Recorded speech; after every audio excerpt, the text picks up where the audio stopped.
We certainly see it today in market prices and in everything that's happening.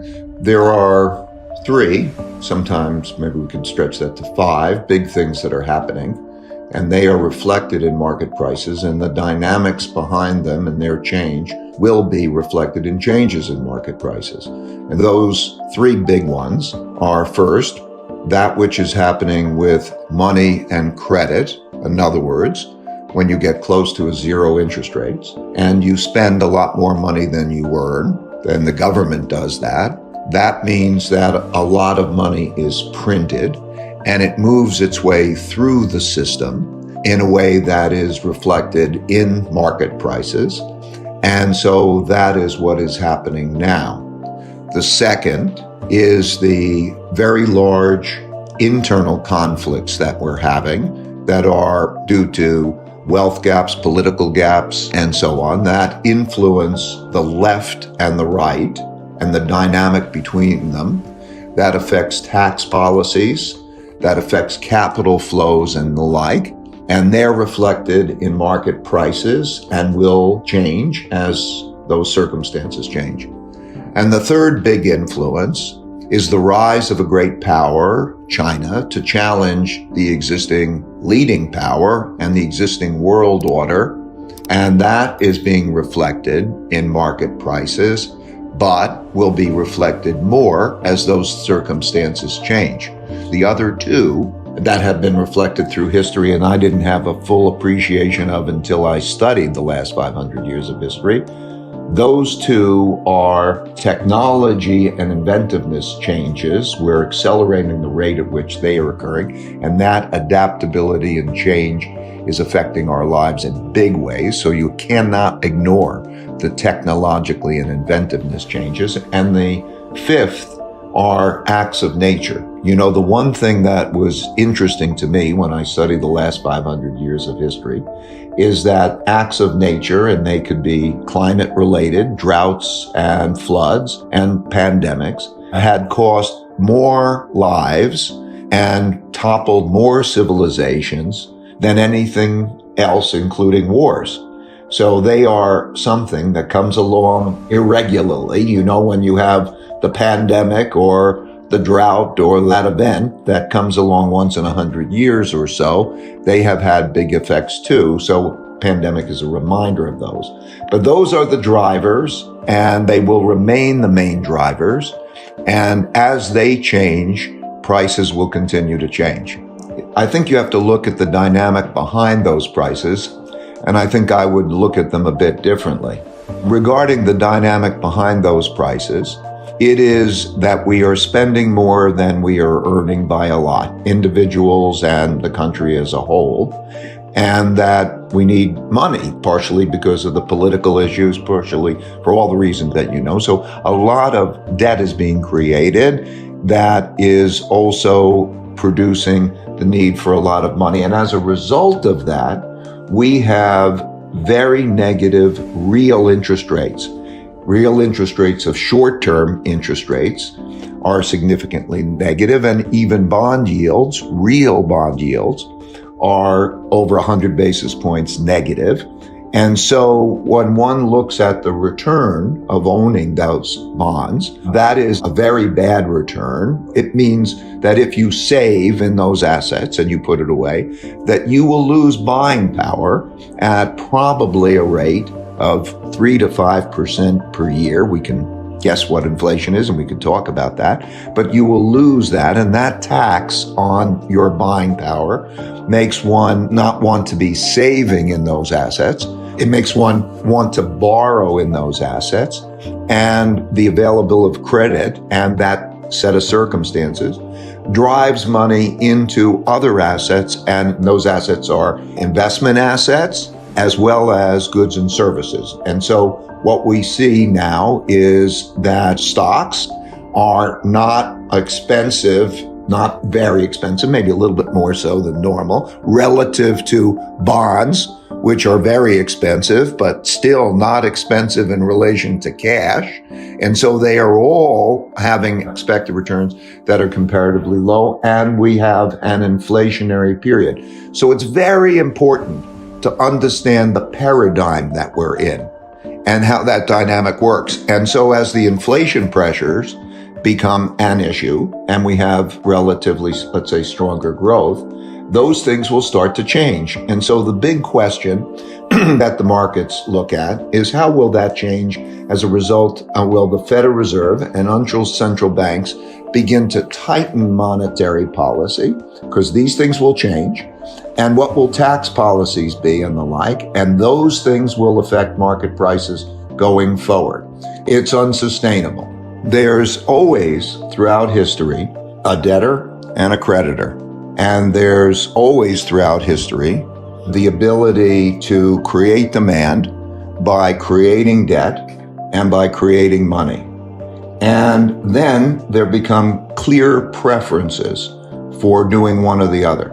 There are environments like the late 1970s when Federal Reserve Chairman Paul Volcker tightened money and wanted to make it good to save and bad to borrow and have credit. That set of circumstances was caused, and that action was caused by things that happened before it, high real interest rates and the like, and that produced the environment that we had, largely the disinflationary environment that followed. Similarly, the 1960s led to the 1970s. The 60s had too much debt creation due to war, Vietnam, and what we call guns and butters policies that were spending more than we were earning. And that led to the necessity in 1971 for the President of the United States to acknowledge that they would no longer be able to pay the dollar claims in gold and to default on the gold claim and to devalue the exchange rate and to devalue the dollar, which led to the 1970s, inflation and so on. So there are always, all through history, the dynamic in which there are high real interest rates and it pays to be a saver for some times. And there are times when there are very, very low real interest rates and the need to create a lot of money and credit. And it pays to have assets, the opposite side of assets, positioned in the opposite way. And that's been true throughout history. And that's the main driver. So I think when we look forward, we can use those as guides to what's likely to happen in the way of excess return. It's in fact the way the system works.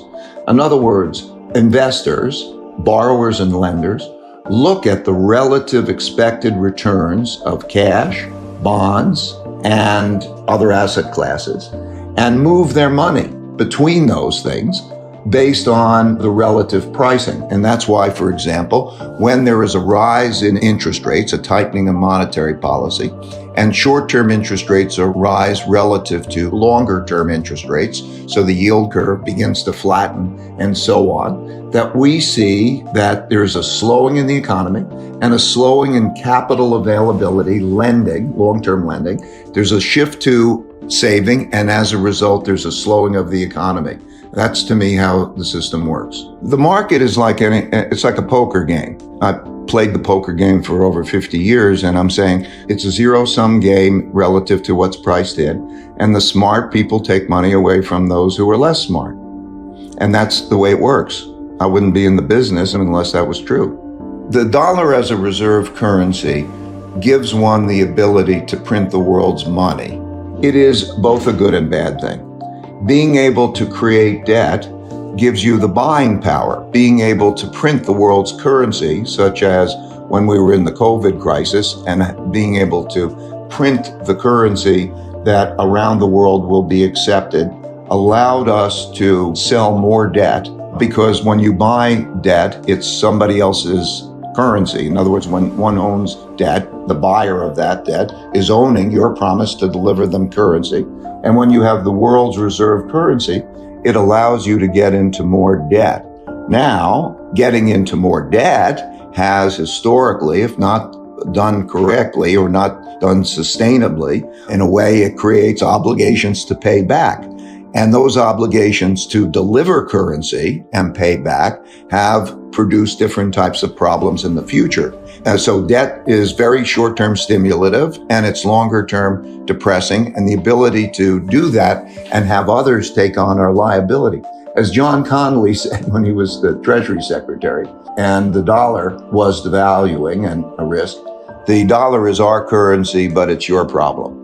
It's a net benefit, but like most things, it's cyclical because you have to pay back and it produces problems sometimes when you pay back. So the United States is more indebted as a result of it being a reserve currency. And it all depends on, who's going to get stuck with that. There are two main sources of inflation. There's the usual supply and demand for goods, cyclical inflation, so that when there's a demand for something, that there can't be a greater amount of supply being produced for it. There's an upward pressure in that price. And so that comes from strong demand pressing up against capacity limitations. That's cyclical inflation. And it depends on how far the central bank accommodates that. So that's the cyclical inflation. The second is monetary inflation.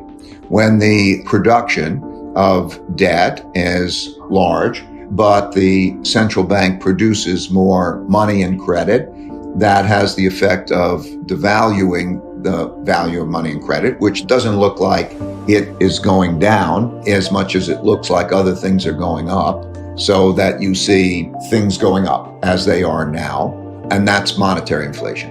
I think right now we have both cyclical inflation and monetary inflation, so that if you look at the demand for everything, right now, the demand is greater than the capacity. It's really an excess demand issue provided by a lot of money and credit being put out.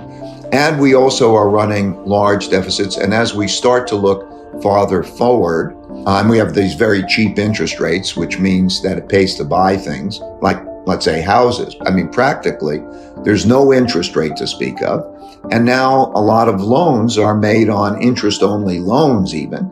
So with hardly any interest rate and not having to pay back principal payments in terms of the amount of ridiculousness that it's gotten to that way, there's a lot of demand for those kinds of things. Now that could be cyclical, but I don't believe when I look forward that our deficits will be primarily cyclical. So I looked into the issues of politics and the issues of the deficits and the needs for money and credit, or the desires for money and credit. And I think that they'll be structural.